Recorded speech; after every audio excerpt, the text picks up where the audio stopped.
ડભોઈ મહુડી વાગોડ railway ફાટક 21 વાર repairing કરી અને રાત્રે બંધ રિપેરિંગ કર્યું છે તો પણ તકલીફો પડી રહી છે.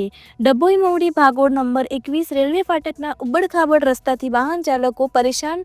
ડભોઈ રેલવે અધિકારીઓ દ્વારા મહુડી ભાગોળ નંબર 21 રેલવે ફાટકના સમારકામ માટે ગત 15 દિવસ અગાઉ રાત્રિના ફાટકનો રસ્તો બંધ કરી ટ્રેક બદલવા સાથે મોટા બ્લોક ગ્રેવલ નાખી રેલવે લાઇનના પાટાઓની આજુબાજુનું સમારકામ કરાયું હતું, પરંતુ રાહદારીઓ વાહન ચાલકોનો લેશ માત્ર વિચાર કર્યા વિના રેલવે કર્મચારીઓ દ્વારા સિમેન્ટ કોન્ક્રીટનો માલ ભર્યા વિના રસ્તો ઉબડખાબડ કરી દેતા રોજ વાહન ચાલકો ગબડી રહ્યા છે.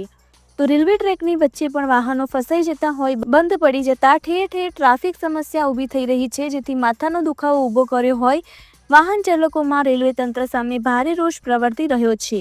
રિપોર્ટર ફઝલ રજા.